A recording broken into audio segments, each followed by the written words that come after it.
Bonjour et bienvenue sur la chaîne YouTube Salomé d'EDF. Ce tuto est consacré au maillage d'un barrage à l'aide du module Mesh. Au cours de ce tuto, nous aborderons différentes fonctionnalités dont la réalisation de maillages de types différents sur un assemblage d'objets. Plaçons-nous dans le module Shaper. J'ai défini différents groupes géométriques. Dans les volumes, j'ai mon eau, ma voûte, mon terrain. Dans mes groupes surfaciques, j'ai la face nord de mon terrain, de mon eau, de ma voûte. Je bascule dans le module Mesh où je retrouve mes groupes. Je choisis de réaliser tout d'abord le maillage de la face nord de mon terrain. Je supprime l'affichage du reste pour me concentrer sur cette surface. Je crée un maillage de cette surface. Ce maillage sera constitué de triangles selon l'algorithme NetGen. Je dois également définir une hypothèse de discrétisation 1D et je choisis d'avoir une taille de maille maximale de 60 unités.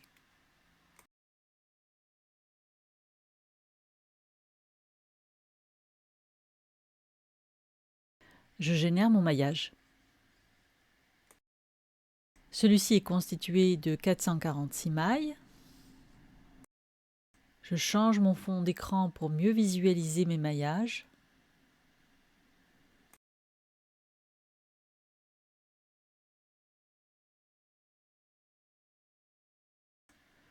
J'extrude le maillage que je viens de produire. Cela concerne les nœuds, les arêtes et les faces. Cette extrusion se fera selon le vecteur X et ce sur une distance de 10 unités et il y aura une discrétisation de 140.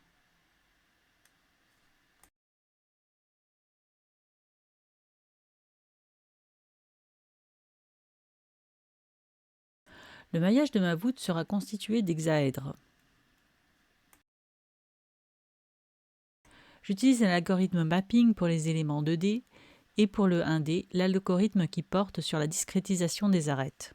Je définis un nombre d'arêtes que je souhaite avoir sur chaque bord. Je génère mon maillage. Celui-ci me convient car il n'est constitué que d'hexaèdres.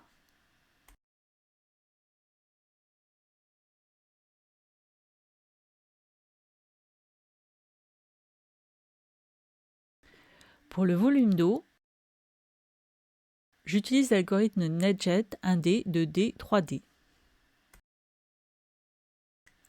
Je renseigne les paramètres de ce maillage. Dans ce cas, je n'ai que le nombre de segments le long de l'arête à renseigner dans les champs, le restant étant automatiquement rempli. Et je génère mon maillage. Celui-ci est constitué que de tétraèdres.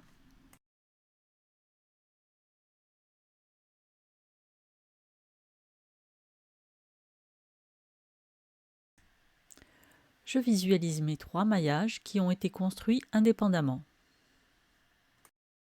Dans le maillage de ma voûte, je souhaite mettre en place un groupe de nœuds à l'interface de celle-ci et du terrain que je vais nommer terrain sur voûte.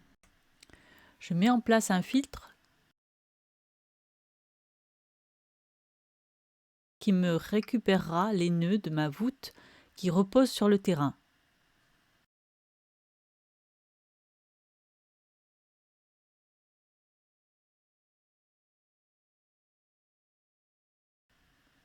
Je les visualise.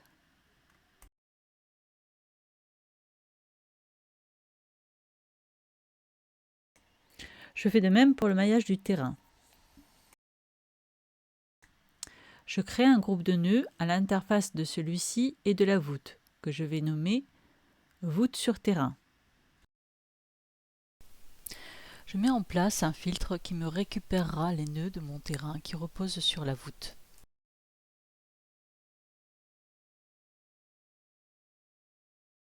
Je les visualise.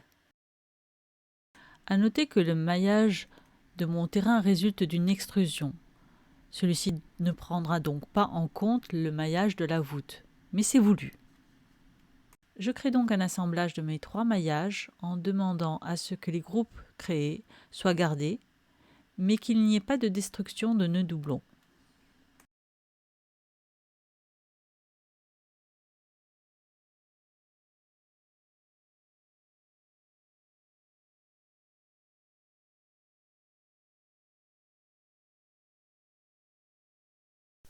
Je commence par le contrôle de l'existence des nœuds libres.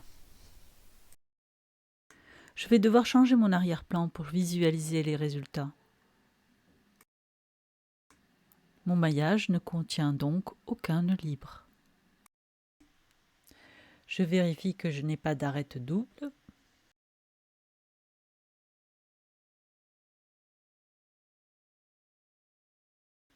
Ni de volume double. Je regarde la qualité de mon ratio 3D qui est très correct.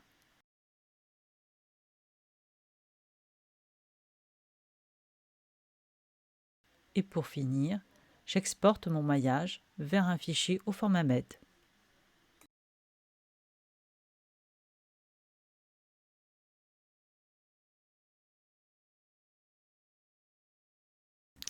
N'hésitez surtout pas à nous faire part de vos idées pour de nouvelles vidéos.